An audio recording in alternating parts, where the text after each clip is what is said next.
ప్రభునామానికి స్తోత్రాలండి. మీ అందరికి వందనాలు. ప్రభువారు మిమ్మల్ని దీవించునుగాక. ఈ యొక్క గుడ్ ఫ్రైడే పండగ దినమందు ప్రభు యొక్క సన్నిధికి, దేవుని మందిరానికి వచ్చినటువంటి దేవుని బిడ్డలందరికీ కూడా ప్రత్యేకమైన వందనాలు, గుడ్ ఫ్రైడే శుభాకాంక్షలు మీకు తెలియపరుస్తున్నానండి. గుడ్ ఫ్రైడే, గుడ్ అంటే మంచి, శుక్రవారము అంటే శుభ శుక్రవారము అంటారండి. ఏమంటారు? శుభ శుక్రవారము అంటే మీకు అందరికీ డౌట్ వచ్చి ఉంటుంది. ఈ శుభ శుక్రవారం అంటే యేసుక్రీస్తు వారు కల్వరి శిలువలో మరణించిన రోజు. మరి ఈ రోజున ఏమంటున్నారు? గుడ్ ఫ్రైడే అంటే మంచి శుక్రవారము. అదేందయ్యా, యేసుక్రీస్తు వారు మరణించారు, మరి అది శుభ శుక్రవారం అంటున్నారు అనే డౌట్ యేసుక్రీస్తు మందిరానికి వచ్చే వాళ్ళకి డౌట్ రాకపోవచ్చు. కానీ కొత్తగా అన్యులు ప్రభు మందిరానికి వచ్చే వాళ్ళు ఉంటే వాళ్ళకి డౌట్ వస్తుంది. ఇది యేసుక్రీస్తు వారు చనిపోయిన రోజు అంటున్నారు, మరి ఈ రోజుని మంచి రోజుగా వీరు చెబుతున్నారు, ఏమిటి అనే డౌట్ రావచ్చు. ఎందుకంటే మంచి రోజు, ఎందుకంటే యేసుక్రీస్తు వారు రాకమునిపే ప్రజలందరూ పాపములో పుడుతున్నారు, పాపములో జీవిస్తున్నారు, పాపములో చనిపోయి పాపులుండే లోకానికి, నరకానికి వెళ్ళిపోతున్నారు. ఆదిలోనే ఆదామవ్వలు పాపం చేసినప్పుడే తండ్రి అయిన దేవుడు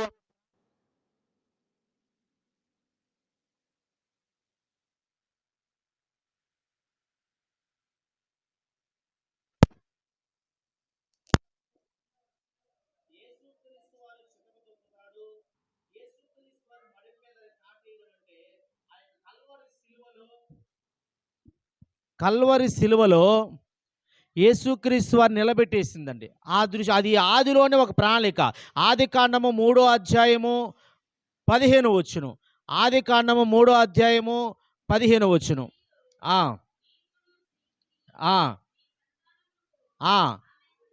నీ సంతానమునకును ఆమె సంతానమునకు వైరము కలగజేసేదను, అది నిన్ను తల మీద కొట్టును, నీవు దానిని మెడెం మీద కొట్టేదవో. గమనించాలి, అది అంటే సర్పం అండి. సర్పాన్ని ఏం చేస్తారు? అది నిన్నంటే సర్పాన్ని యేసుక్రీస్తు వారు, ఆ మరణాన్ని యేసుక్రీస్తు వారు చితకు దొక్కాడండి. ఆదామవ్వలు తప్పిదము చేసినప్పుడు మరణం అనేది ఈ లోకానికి వచ్చింది. ఏమొచ్చింది? మరణము. ఆదామవ్వలు జన్మించినప్పుడు మరణం లేదండి. వారిద్దరు చనిపోతారని ఏమీ లేదు. వారు దేవుని మహిమ చేత నింపబడి నిత్యము జీవం కలిగిన వారిగా ఏదేను తోటలో ఉండాలని ఆ యొక్క దేవాతి దేవుడు ఆయన పోలికలో ఆదామవ్వలను సృజించుకున్నారు. కానీ వారు దేవుని మాటను తప్పిపోయి తినొద్దన్న పండును తిన్నాను బట్టి ఈ లోకంలోనికి మరణం అనేది అందరికీ సంప్రాప్తమైందంట. ఎవరికంట? అందరికీ వచ్చిందండి మరణం. మరి ఆ మరణ భయం పోగొట్టాలి. ఈ చెప్పాం కదా, పాపంలో పుడుతున్నారు, పాపాలు చేస్తున్నారు, పాపంలో జీవిస్తున్నారు, పాపంతోనే చనిపోతున్నారు.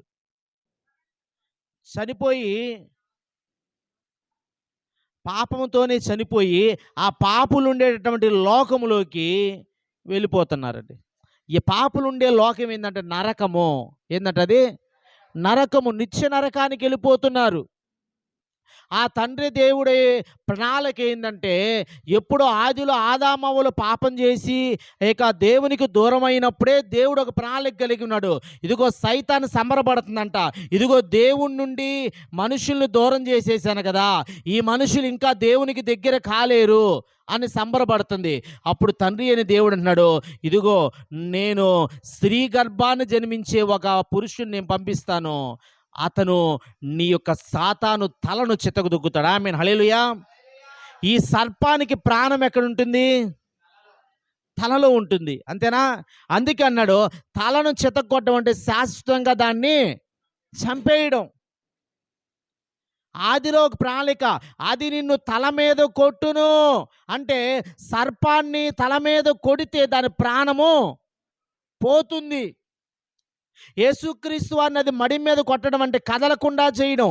యేసుక్రీస్తు వారు కల్వరి శిలువలో ఆయన కదలలేని స్థితిలో అయిపోయాడు, అంతేనా? చేతులకు శీలలు కొట్టారు, పాదాలకు శీలలు కొట్టారు. ఆయన కదలలేని స్థితిలో మా ఆకాశానికి భూమికి మధ్యలో వేలాడుతున్నాడు. అంతేనా? ఎందుకంటే వేలాడుతున్నాడు, ఎందుకంటే మన పాపాల నిమిత్తము.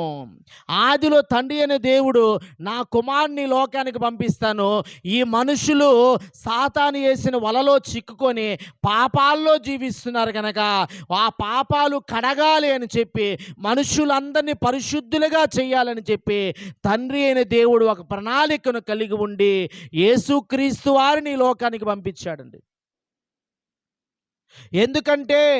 ఎందుకు పాపులుండే స్థలము నరకము, పరిశుద్ధులుండే స్థలము పరలోక రాజ్యం అండి. మరి మనుషులు పరలోక రాజ్యానికి చేరాలంటే వారి పాపముతో వారు అక్కడికి చేరలేరు. ఎలా ఉంటే చేరతారు? పరిశుద్ధులుగా ఉంటే చేరతారు. కనుక మనుషుల్ని పరిశుద్ధులుగా చేయాలంటే యేసుక్రీస్తు వారి రక్తము కావాలి. యేసుక్రీస్తు వారి గురించి ఆయన రాకమునిపే కీర్తనకారుడు కావచ్చు, జకర్యా గ్రంథం, యెషయా గ్రంథం, అనేకమైన గ్రంథాల్లో యేసుక్రీస్తు వారి గురించి రాయబడి ఉన్నదండి.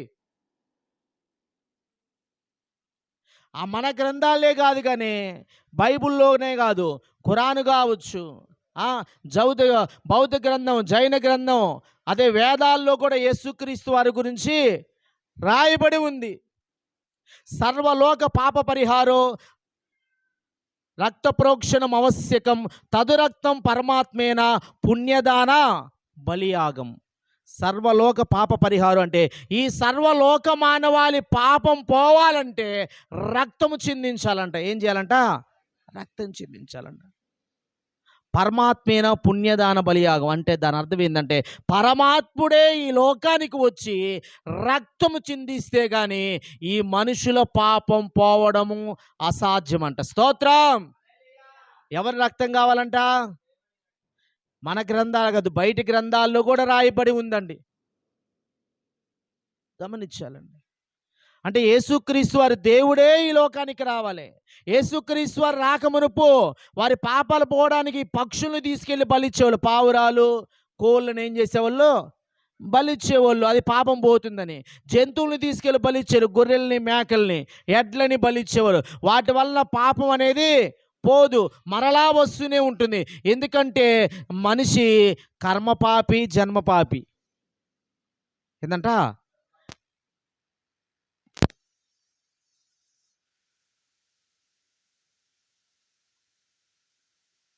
మన పాపాలు పోవాలంటే యేసు రక్తము కావాలండి. అందుకే యేసుక్రీస్తు వారు నీ కొరకు నా కొరకు వచ్చాడు. ఆ పరమ తండ్రి అయిన దేవుడు నీ కొరకు నా కొరకు యేసుక్రీస్తు వారిని ఈ లోకానికి పంపించాడండి. ఒక తండ్రి కుమారుడు పంపించాడంటే అక్కడ ప్రేమ కనబడుతుందండి. ఏమండి, మనకు ఒక కొడుకు కానీ మీకు పుడితే ఎంత బాగా చూసుకుంటారంటే, నాకు తెలిసినటువంటి వారు ఉన్నారు,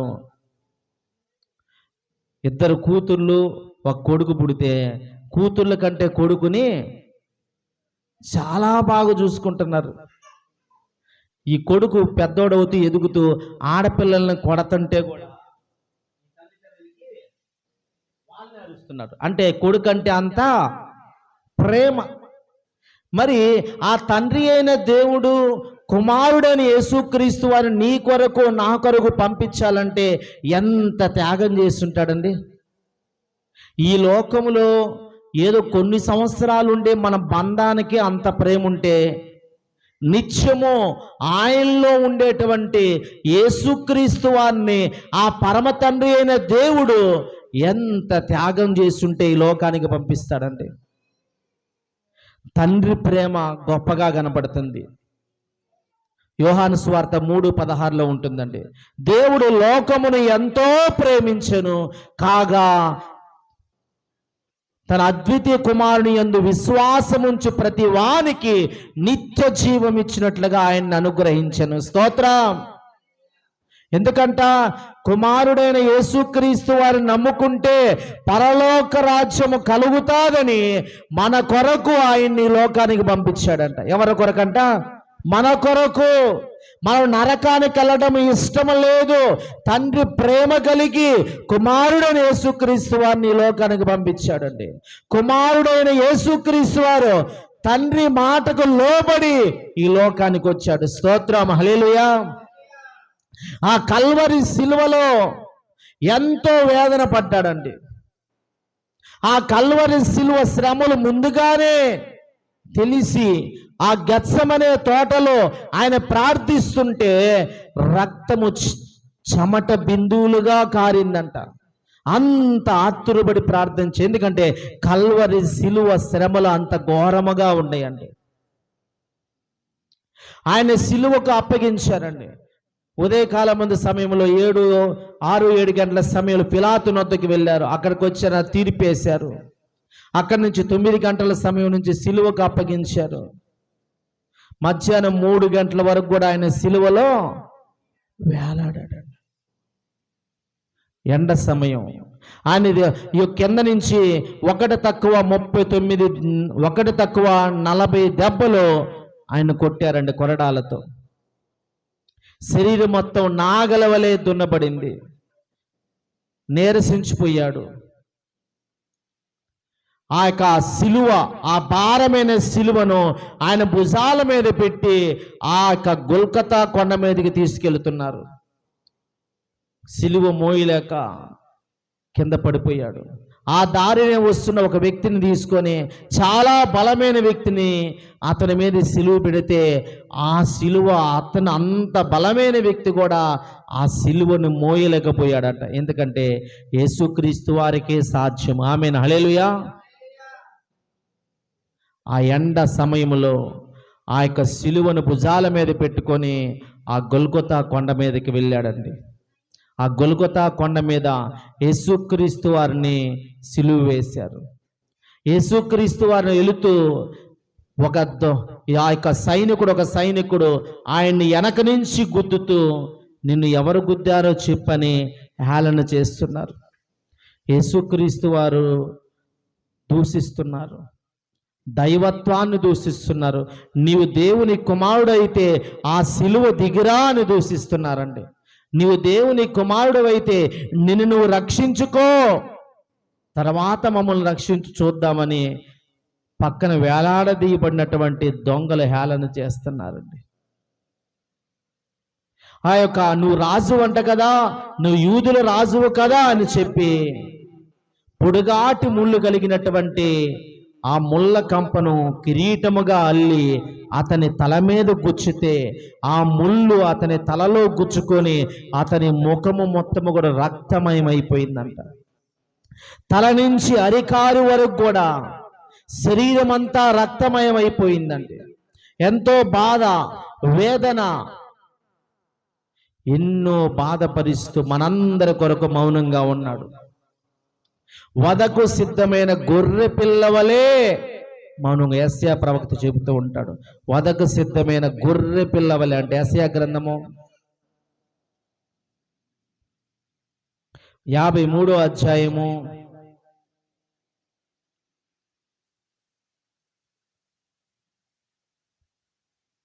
7వ వచనం, 6-7 చదవండి.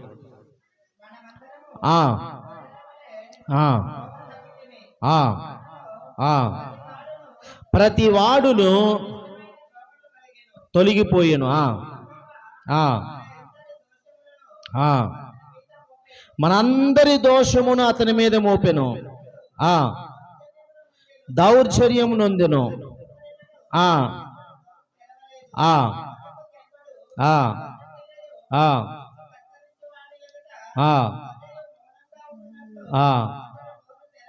స్తోత్రం, హల్లెలూయా.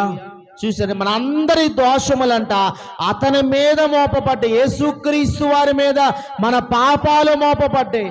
ఆ పాప భారాన్ని, సిలువ భారాన్ని తన భుజాల మీద మోసాడు. వధకు తీసుకెళ్తున్నప్పుడు ఏ విధంగా గొర్రె పిల్ల మౌనంగా ఉంటుందో ఆ విధంగా ఉన్నాడంట. ఏమి బదులు పలకలేదు. తన వీపి మీద గుద్దుతున్నా మౌనంగా ఉన్నాడు. కొరడాలతో కొడుతున్నా మౌనంగా ఉన్నాడు. ముళ్ళ కిరీటం పెట్టి హేళన చేస్తున్నా మౌనంగా ఉన్నాడు. ఏ మాట కూడా తిరిగి పలకలేదు. ఎందుకు యేసుక్రీస్తు వారు తిరిగి పలకలేదంటే తండ్రి చిత్తానికి లోబడ్డాడు. ఆమేన్, హల్లెలూయా. తండ్రి చెప్పాడు, ఇదిగో కల్వరి సిలువలో నీవు మరణించాలి, కల్వరి సిలువలో రక్తము చిందించాలి, కల్వరి సిలువలో కొరడాలతో కొట్టబడాలి, నువ్వు హేళన చేయబడాలి, దూషింపబడాలి, కానీ నువ్వు మౌనముగా ఉండాలి. ఆమేన్, హల్లెలూయా. ఏమీ మాట్లాడలేదు, తండ్రికి అప్పగించుకున్నాడు. ఎవరు ఎన్ని చేసినా మౌనముగా ఉన్నాడండి. మరి ఆ మౌనం మనకున్నదా? గమనించాలి. మన క్రైస్తవులు మౌనం అంట. దేవునికి స్తోత్రం, హల్లెలూయా. మౌనంగా ఉండాలి. ఆ రోజుల్లో నాయకులు నెహ్రూ గారు ఉన్నారు. ఆ రోజుల్లో వారు అన్న మాట ఏంటంటే, క్రైస్తవులు నిద్రించుచున్న సింహాలంట. స్తోత్రం. ఎవరంట? వాళ్ళని నిద్ర లేపొద్దండి. దేవునికి స్తోత్రం, హల్లెలూయా. ఎందుకంటే క్రైస్తవులు మౌనంగా, మనం యేసుక్రీస్తు వారిని మాదిరిగా తీసుకుంటున్నాం కనుక ఏం చేస్తున్నాం? మనం మౌనంగా ఉంటున్నాం. మనల్ని వ్యతిరేకించిన కొన్ని సందర్భాల్లో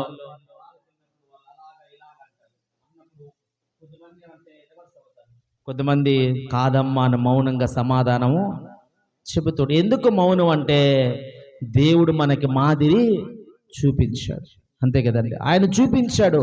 అతను దైవత్వాన్ని దూషించిన నువ్వు దేవుడు అయితే దిగిరా అన్న మౌనముగా తలదించుకున్నాడు. ఏం మాట్లాడలేదండి. ఆ రాజు అంటున్నాడు, అయ్యా వీళ్ళందరూ నీ మీద నువ్వు తప్పు చేసావని నేరం మోపుతున్నారు అంటే దానికి కూడా బదులు పలకలేదు. ఎందుకంటే యేసుక్రీస్తు వారు మన మాదిరిగా ఉన్నారు కనుక మనం అదే విధంగా ఉండాలి. ఆయన గొర్రె పిల్ల మౌనంగా ఉన్నట్లుగా మౌనంగా ఉన్నాడంట. కనుక ఆ యేసుక్రీస్తు వారిని కల్వరి సిలువకు చేతులకి పాదాలకి శీలలు కొట్టారంట. చేతులకు శీలలు కొట్టారు, పాదాలకు శీలలు కొట్టారు, పక్కలో బల్లెము పొడిచారు. ఇంకా తన అంగీని పంచుకున్నారంట, చీట్లు వేసి పంచుకున్నారంట. ఎంత ఇదండి. ఒంటి మీద వస్త్రాలు లేనంత స్థితిలో ఆ దేవుణ్ణి వాళ్ళు హేళన చేశారు. అయినా మౌనంగా ఉన్నాడు. రే దేవుని బిడ్డలారా, చదివిన 7 మాటల్లో మొట్టమొదటి మాట ఆయన చెప్పిన మాట చెప్పాం కదా. పిడుగుద్దులు గుద్దారు, ముళ్ళ కిరీటం పెట్టారు, కొరడాలతో కొట్టారు, దైవత్వాన్ని దూషించారు, నువ్వు దేవుడు అయితే దిగిరా అన్నారు, ఎన్నో రకాలుగా అవమానం చేశారు, పరిహాసమాడారు. అయినా మౌనంగా ఉన్నాడు. ఆ సిలువలో వేలాడుతూ ఒక్క మాట, మొట్టమొదటి మాట ఇవన్నీ జ్ఞాపకం తెచ్చుకొని పలుకుతున్నాడు. ఆమేన్, హల్లెలూయా. లోకాసు వార్త 23:34 అంటున్నాడు, తండ్రి వీరేమి చేయుచున్నారు? బా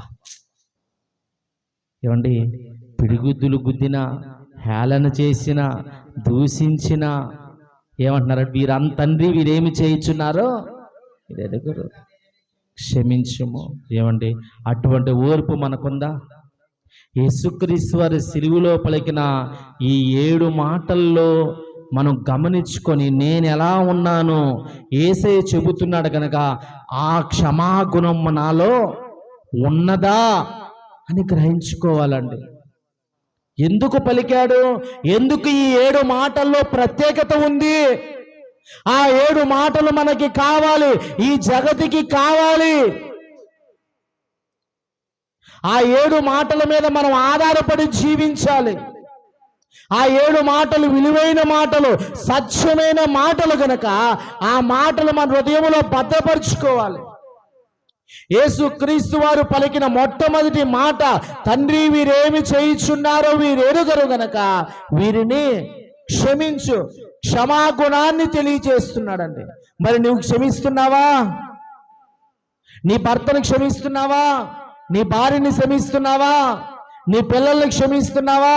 నీ తల్లిదండ్రుని క్షమిస్తున్నావా? నీ ఇరుగు పొరుగు వారిని క్షమిస్తున్నావా? నీ పట్ల నీకు ఇబ్బంది కలిగించి నిన్ను దూషించి హేళన చేసి అవమానపరిచిన వారిని నువ్వు క్షమిస్తున్నావా? యేసే పలికిన ఆ మొట్టమొదటి మాట నువ్వు నెరవేరుస్తున్నావా? ఎలా ఉన్నావు? ఆ మాటను ఒకసారి నువ్వు గమనించు ప్రియ దేవుని బిడ్డరా. అంతగా గాయపరిచిన వారిని కూడా ఆయన ఏం చేశాడు?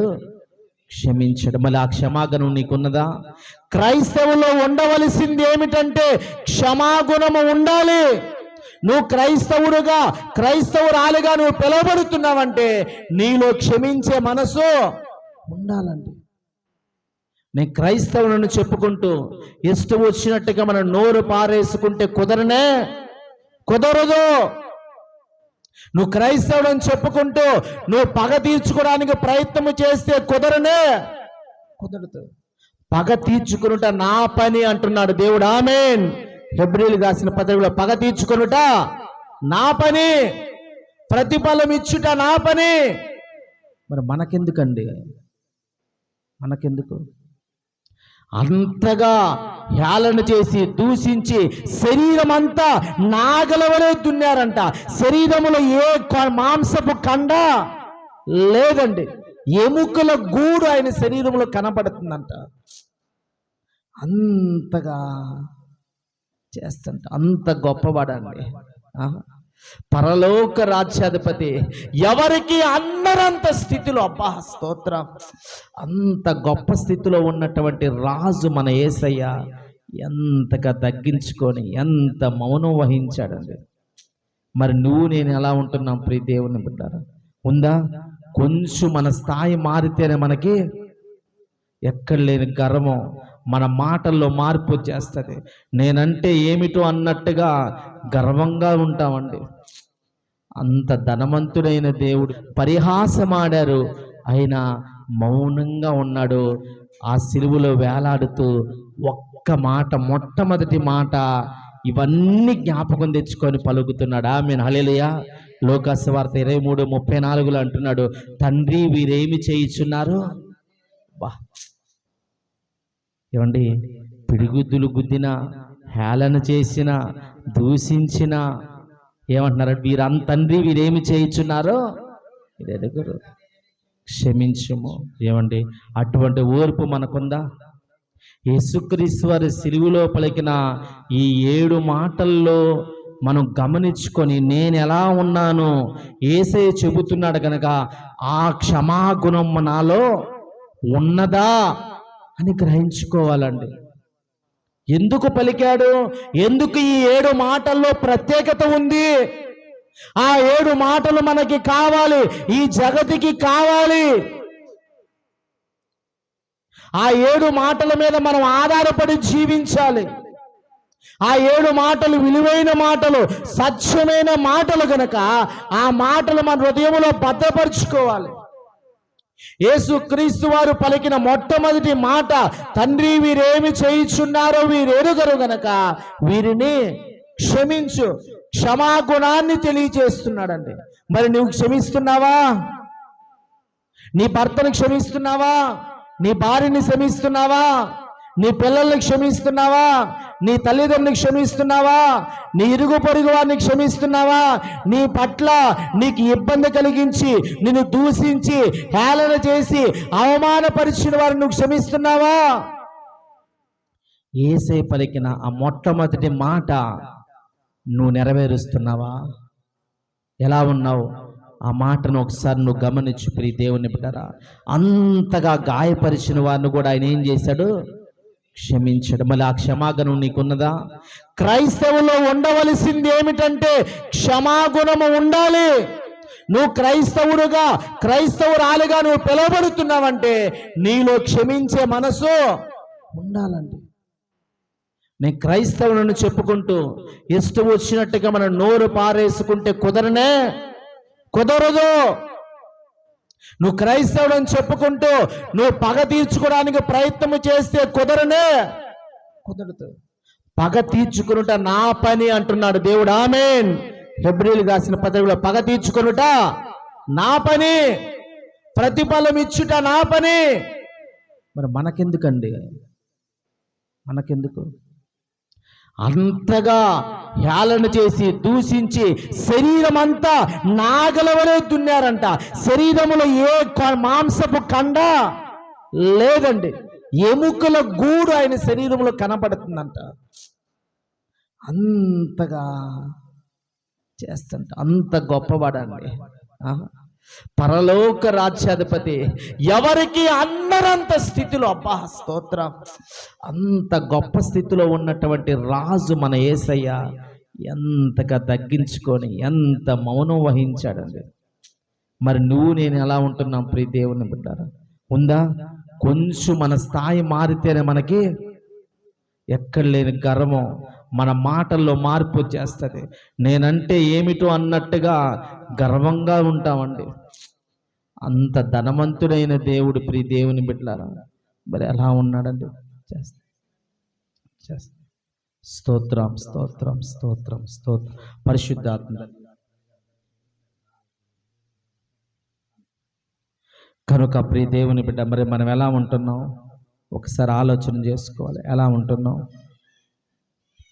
ప్రియ దేవుని బిడ్డలారా? మరి మనలో క్షమాగుణం ఉందా? క్షమించే మనసు ఉందా? ఒకసారి అర్థం చేసుకున్న ఆ మాట విలువైంది. ఆ మొట్టమొదటి మాట నా కొరకే దేవుడు పలికాడు అని నువ్వు అనుకుంటే నీ జీవితం మార్చబడుతుంది. ఆమేన్, హల్లెలూయా. ఎవరికో చెబుతున్నాడులే, ఆయన హాని చేసిన వారికి చెబుతున్నాడులే, తండ్రితో మాట్లాడుతున్నాడులే అని కాదండి. నీవు కూడా క్షమించే మనస్సు కలిగి ఉండాలి అని నీతో నాతో దేవుడు మాట్లాడాడు. ఆమేన్, హల్లెలూయా. రెండో మాట, లూకా సువార్త 23:43లో మనం చూసినట్లయితే, నేడు నీవు నాతో కూడా పరదేశులో ఉందువు. ప్రియ దేవుని బిడ్డ, నిశ్చయముగా, నిశ్చయం అంటే తప్పకుండా మాటిస్తున్నాడు. ఏమండి? ఇంకా మత్తయి మార్కులో మనం చూసినట్లయితే ఇద్దరు దొంగలు కూడా ఆయన్ని అపహాసం చేశారంట, దూషించారంట. కుడి పక్కనుండే దొంగ, ఎడం పక్కనుండే దొంగ, ఇద్దరు యేసయ్యను దూషించిన వాళ్ళే అంట. ఇద్దరు తక్కువైన వాళ్ళు కాదు, ఇద్దరు దూషించారు. అర్థమవుతుందా? ఇద్దరు ఘోర పాపులు, ఎన్నో పాపాలు చేసి శాపాలు కట్టుకొని ఆ కల్వరి శిలువలో ఏలాడుతున్నారండి. ప్రియ దేవుని బిడ్డరా, కానీ మొదట ఇద్దరు దూషించారు, కానీ చివరకు వచ్చేసరికంట ఒకవైపు ఉండే దొంగ పశ్చాత్తాపడ్డాడంట. అతని హృదయం కలిగిపోయిందండి. నీవు నేను అది అర్థం చేసుకోవాలి. అతను అంటున్నాడు ఆ పక్కనుండే దొంగతో, ఇదిగో యేసయ్య నేను అలా అనొద్దు. మనమైతే ఎన్నో పాపాలు చేసి ఆ చేసిన పాపాలను బట్టి మనకు శిక్ష వచ్చింది, ఈ సిలువలో మనం వేలాడుతున్నాం, ఇది మనకి తగును. కానీ యేసుక్రీస్తు వారు ఏ తప్పు చేయలేదు. చూశారు? అది గ్రహించుకోవాలి. ఆయన దేవుడు అని నమ్మాలండి. రోమిలికి రాసిన పత్రిక, నీవు యేసయ్య నా కొరకు రక్తం చిందించాడు, నా కొరకు ప్రాణం పెట్టాడని నువ్వు నమ్మితే, ఆయన సొంత రక్షకుడుగా నమ్మితే, నీ నోటితో ఆయనే దేవుడని యేసే ప్రభువని ఒప్పుకుంటే నీకు రక్షణ అనేది వస్తుందంట. మరి ఒప్పుకుంటున్నావా? చాలా మంది ఒప్పుకోరండి. ఒప్పుకోకే రక్షణ రాదండి. మొదట యేసు నా కొరకు ప్రాణం పెట్టాడు, యేసే ప్రభువు అని చెప్పి నీ నోటితో నువ్వంట ఒప్పుకోవాలి. రోమిలికి రాసిన పత్రిక 10వ అధ్యాయము 9వ వచనం. రోమిలికి రాసిన పత్రిక 10:9. యేసు ప్రభువని నీ నోటితో ఒప్పుకొని మృతుల్లో నుండి ఆయన లేపనని నీ హృదయమందు స్తోత్రం, హల్లెలూయా. నోటితో అంట ఒప్పుకోవాలి. యేసే అని, యేసు ప్రభు కాదు, యేసే ప్రభు అని ఒప్పుకోవాలంట. ప్రభు అంటే పరిపాలించువాడు. అర్థమవుతుందా? ఎవరంట అంటే యేసుక్రీస్తు వారే మా ప్రభువు అని నువ్వు ఒప్పుకోవాలంట. ఆమేన్, హల్లెలూయా. ఎవరంట ప్రభువు? యేసే ప్రభువు అని ఒప్పుకోవాలంట. యేసుక్రీస్తు వారు నా ప్రభువు, ఆయన నన్ను పరిపాలించే దేవుడు, నన్ను పోషించే దేవుడు, నన్ను నడిపించే దేవుడు, నన్ను ఆదరించే దేవుడు ఆయనే అని చెప్పి యేసయ్యను దేవుడుగా నువ్వు ఒప్పుకోవాలి. నీ నోటితో ఒప్పుకుంటే, నీ హృదయములో నువ్వు యేసయ్య నామాన్ని స్మరిస్తే, ఒప్పుకుంటే నువ్వు రక్షింపబడతావంట. ఆ సిలువలో చేసిన దొంగ చేసిన పని ఇదే. తన నోటితో అంటున్నాడు, ఈయన మంచివాడు, ఇతడు ఏ పాపం లేనివాడు, అయినప్పుడు కూడా ఈయన సిలువకు అప్పగించబడ్డాడు, ఆయన దేవుడు అని సిలువలో దొంగ నమ్మాడండి. ఆ పక్కన ఉండే దొంగ హేళన చేస్తున్నాడు, నువ్వు దేవుడు అయితే నిన్ను నువ్వు రక్షించుకొని మమ్మల్ని రక్షించు అని ఒక దొంగ అంటుంటే, రెండో దొంగ ఏమంటున్నాడు తెలుసా? అయ్యా, పరలోక రాజ్యం ఉందని నేను నమ్ముతున్నాను, నీ రాజ్యములో నన్ను జ్ఞాపకం తెచ్చుకో. నువ్వు దేవుడు అని నేను నమ్ముతున్నానయ్యా, నువ్వు నిజముగా దేవుడివే, నువ్వు దేవుడి కుమారుడివే నేను నమ్ముతున్నాను, నువ్వు వెళ్ళే రాజ్యములో నన్ను కూడా జ్ఞాపకం తెచ్చుకో. చూసారు, ఒప్పుకొని అడుగుతున్నాడండి. మరి మనం పశ్చాత్తాపడుతున్నావా? తను చేసిన పాపాలు మొదట ఒప్పుకుంటున్నాడు. నేను పాపిని, ఇన్ని పాపాలు చేశాను కనుక ఈ శిక్ష నాకు తగును అని చెప్పి పశ్చాత్తాపడుతున్నాడు. పాపాలు ఒప్పుకొని యేసయ్యే దేవుడు అని చెప్పి తన నోటితో విశ్వసించి పలుకుతున్నాడు కనుక యేసయ్య అంటున్నాడు, అతని హృదయాన్ని చూసి అంటున్నాడు, నేడు నీవు నాతో కూడా పరదైసులో ఉందువు. ఆమేన్, హల్లెలూయా. ప్రియ దేవుని బిడ్డారా, తెలిసి తెలియక మనం ఎన్నో తప్పిదాలు మన జీవితాల్లో ఉంటాయి, ఎన్నో పాపాలు చేస్తూ ఉంటాం. మరి దేవుని సన్నిధిలో ఒప్పుకుంటున్నావా? పశ్చాత్తాపడుతున్నావా? రెండో మాట, నువ్వు పశ్చాత్తాపడి యేసే ప్రభువని నోటితో ఒప్పుకుంటే, నీ హృదయములో విశ్వసిస్తే నీకు పరదైస్ అంట. ఆమేన్, హల్లెలూయా. రెండో మాట, నీ కొరకు నా కొరకే యేసయ్య పలికాడండి. ఏం చేయాలంట? నీవు నీ పాపాలు ఒప్పుకొని పశ్చాత్తాపడాలి. తర్వాత యేసయ్యే ప్రభువు అని చెప్పి నీ నోటితో ఒప్పుకొని హృదయములో విశ్వసిస్తేనంట నీకు పరలోక రాజ్యం వస్తుందంట. ఆమేన్, హల్లెలూయా. పరదేశ్ అండి. మరి ఒప్పుకొని అంగీకరిస్తున్నావా? రక్షణ పొందుతున్నావా? బాప్తిసం పొందుతున్నావా? నేను అంటాను, ఆ సిలువలో యేసయ్య పక్కనే వేలాడుతున్న దొంగకి అవకాశం ఉంటే తను కూడా బాప్తిసం తీసుకునేవాడు, కానీ అవకాశము లేదు. కానీ చివరి సమయంలో దేవుణ్ణి వేడుకున్నాడు కనుక అయినప్పుడు కూడా అతన్ని క్షమించి దేవుడు ఒక అవకాశాన్ని ఇచ్చాడు.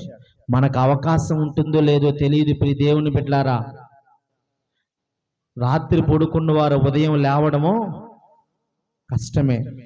దేవుడు ఒక ధనవంతుడి గురించి చెప్పాడు కదా, యేసుక్రీస్తు వారి ఉపమానం. ఒక ధనవంతుడికి పంట బాగా పండితే ఆయన అంటున్నాడంట, తినుము, ఇస్తరమ్మ గారు, తినుము సుఖించుము, తినుము తాగుము సుఖించుమంట. తినాలి, తాగాలి, సుఖించు, ఎంజాయ్ చేయి అంటున్నాడంట. వెంటనే దేవుడు అన్నాడంట, ఇదిగో ఈ రాత్రికి నీ ప్రాణం అడుగుతున్నాను, రేపు ఉదయానికి నువ్వు లేవు, మరి నువ్వు సంపాదించిన ఆస్తి, నువ్వు సంపాదించిన ఒడ్లు, ధాన్యము ఎవరి సొత్తు అవుతుంది? ఒకసారి ఆలోచన చేసావా అంటున్నాడు. ప్రియ దేవుని బిడ్డలారా, ఒప్పుకోవాలంటే మనకు అన్నీ ఉండేలే, ఈరోజు కాకపోతే రేపు రక్షణ పొందుతాలే, ఈరోజు కాకపోతే రేపు బాప్తిసం పొందుతాలే అన్న అవకాశం మనకు లేదండి.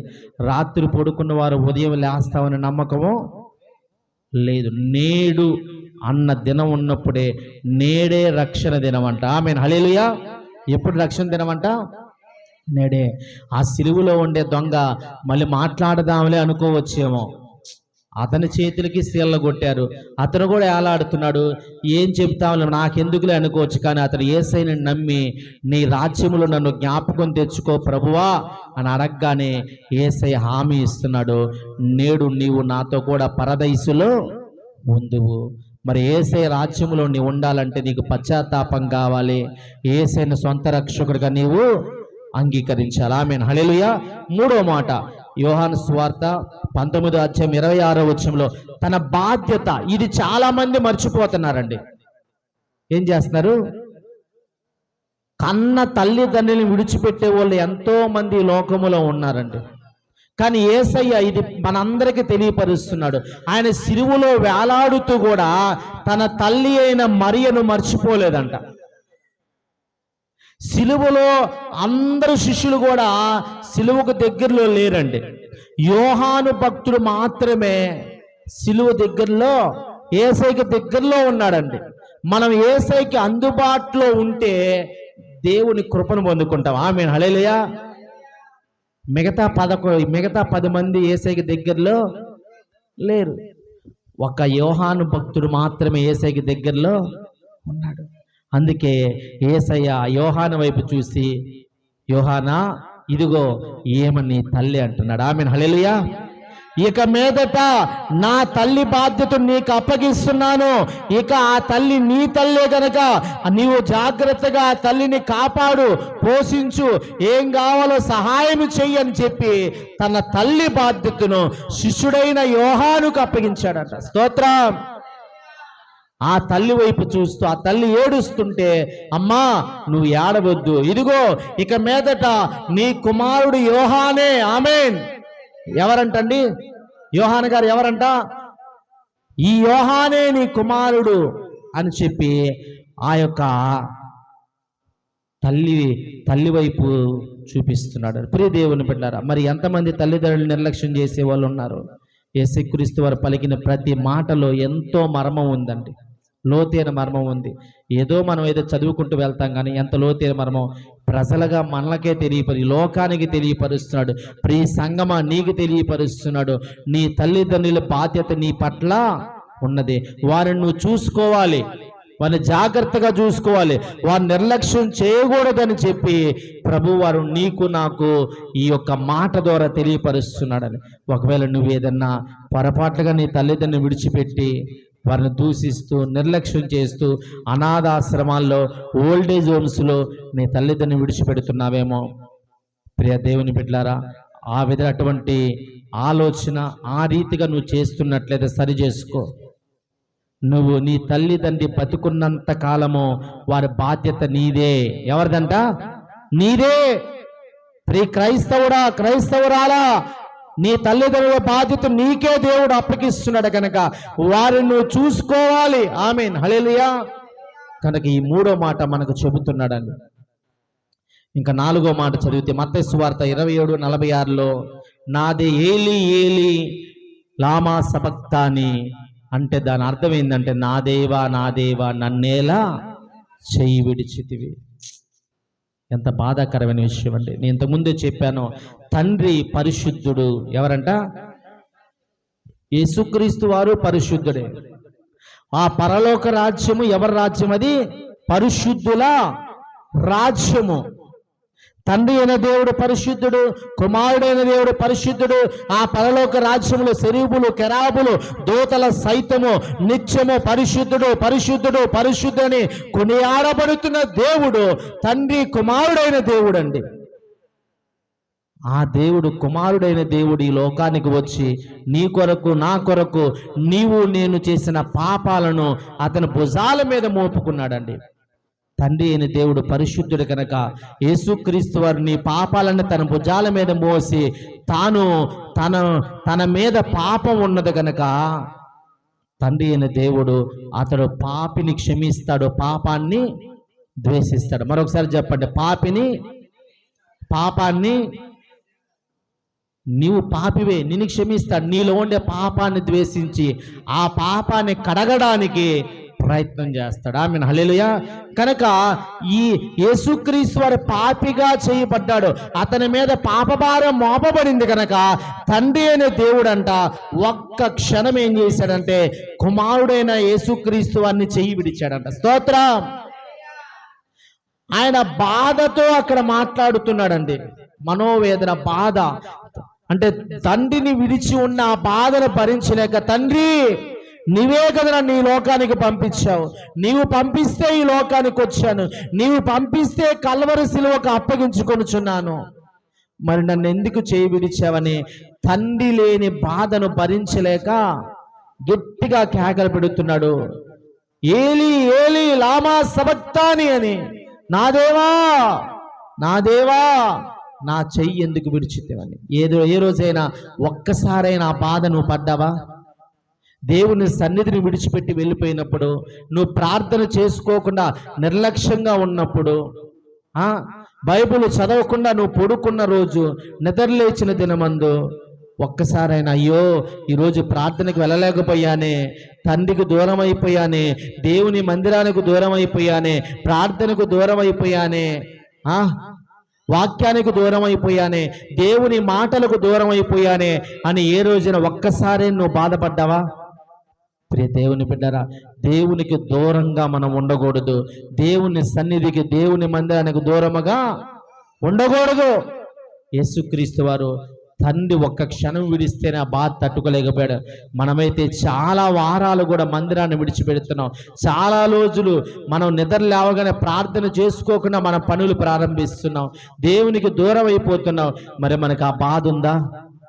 ప్రియ దేవుని బిడ్డరా, దేవునికి దూరంగా నీవు ఉంటే ఏమి నీవు పొందుకోలేవు. ప్రియ దేవుని బిడ్డరా, దేవునికి దగ్గరగా నీవు ఉంటే సమస్త పొందుకుంటావు. అందుకే తండ్రికి దగ్గరగా ఉండాలి, కుమారుడని యేసుక్రీస్తు వారికి దగ్గరగా ఉండాలని ఈ వాక్యము ద్వారా, ఈ మాట ద్వారా దేవుడు మనతో మాట్లాడుతున్న 5వ మాట యోహాను సువార్త 19:28 ఏముందంటే, దప్పిగొనుచున్నాను.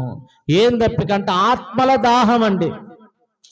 ఇంకా సువార్త అందని ప్రజలు చాలా మంది ఉన్నారు, రక్షణ లేని ప్రజలు చాలా మంది ఉన్నారని చెప్పి దప్పిగొనుచున్నాను అంటున్నాడండి.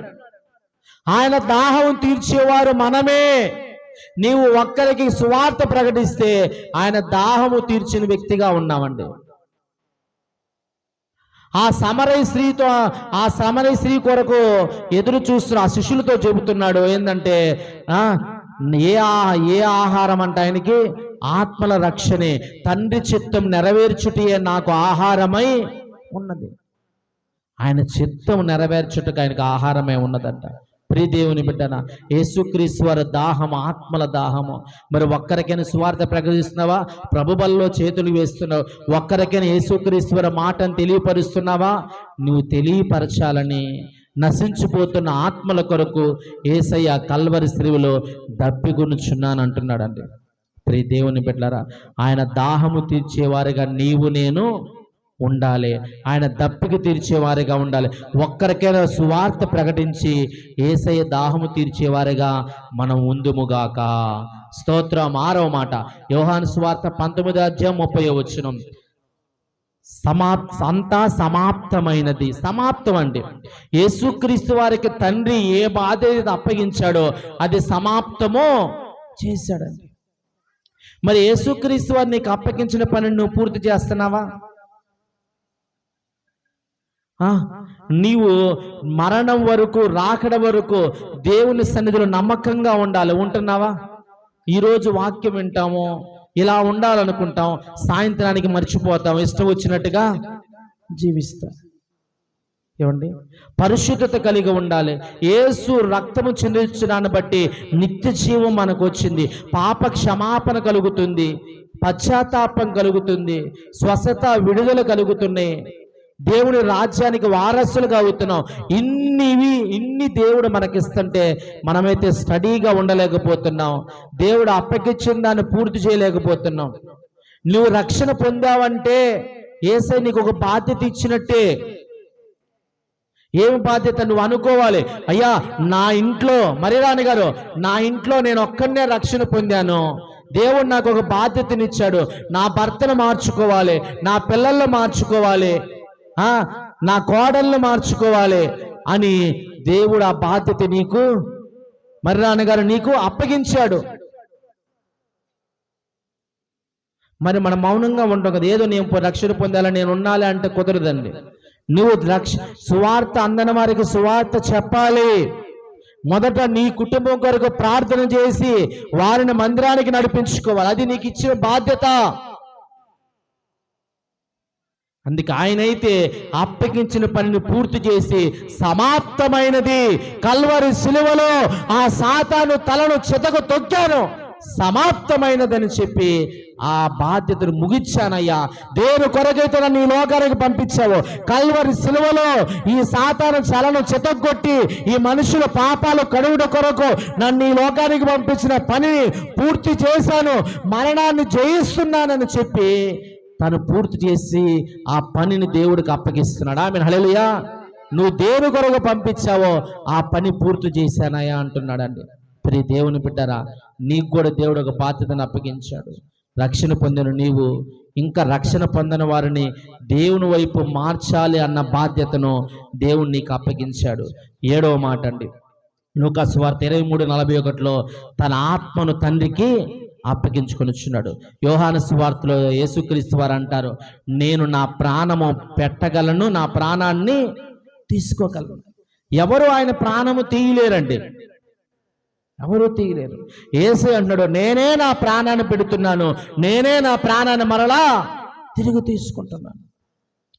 ఆ యొక్క తన ఆత్మను తండ్రికి అప్పగిస్తాడు. తండ్రి, ఇదిగో నా ఆత్మను నీకు అప్పగించుకొని చున్నాను అని చెప్పి తనేం చేశాడంటే ప్రాణాన్ని విడిచాడు. ప్రియ దేవుని పెట్టారా, మనము కూడా ఏం చేయాలంటే మన ప్రాణం పోయే ముందు ప్రభువుకు చెప్పాలి. అపోస్తలుడైన పౌలు అంటాడు, నా పరుగు కడముట్టించి తిని, అబ్బా నా కొరకు నీతి కిరీటము ఉంచబడింది. మరి దేవుడు నీకు అప్పగించిన పని పూర్తి చేస్తున్నావా? నువ్వు అనుకోవాలంటే, ఇదిగో నేను నమ్మకంగా ఉన్నాను, యథార్థంగా ఉన్నాను, భక్తిగా ఉన్నాను, వాక్యానుసారంగా జీవిస్తున్నాను, నేను ప్రభువు చెప్పినట్టుగానే జీవిస్తున్నాను, యేసుక్రీస్తు వలె జీవిస్తున్నాను అని నువ్వు చెప్పగలగాలి. ఆ విధంగా చెప్పి నీ ప్రాణాన్ని నువ్వు అప్పగించాలి. ప్రియ దేవుని, యేసుక్రీస్తు వారంట తన ఆత్మను తండ్రికి అప్పగించాడు. 7 మాటల్లో ఎన్నో సత్యాలు ఉండేయండి. ఎవరి కొరకు యేసుక్రీస్తు వారు సిలువ వేయబడ్డాడంటే, నా పాపాల కొరకు కల్వరి సిలువలో సిలువ వేయబడ్డాడు. ప్రియ దేవుని బిడ్డ, మాటల ద్వారా, చూపుల ద్వారా, ఆలోచన ద్వారా, నడకల ద్వారా, తలంపుల ద్వారా చేసినటువంటి తప్పులు ఒకసారి సరి చేసుకుంటూ, యేసయ్య నా కొరకే కల్వరి సిలువలో ప్రాణం పెట్టావు, నా కొరకే మరణించావు కదయ్యా, నా కొరకే ప్రాణం పెట్టావు కదా, మరలా నేను సిలువకు నిన్ను అప్పగించకూడదు, మరలా పాపాలు చేస్తూ నేను సిలువకు అప్పగించి పెట్టగా నేను ఉండకూడదయ్యా. ఈ గుడ్ ఫ్రైడే పండగ దినమందు, ఈ శుక్రవారపు పండగ దినమందు సిలువలో నువ్వు పలికిన 7 మాటల్లో భావాన్ని గ్రహించుకొని నన్ను నేను సరి చేసుకుంటాను ప్రభు అని చెప్పి మనం దేవునికి అప్పగించుకుంటూ ఈ పండగ దినమందు మన హృదయాలను సరి చేసుకుందాం.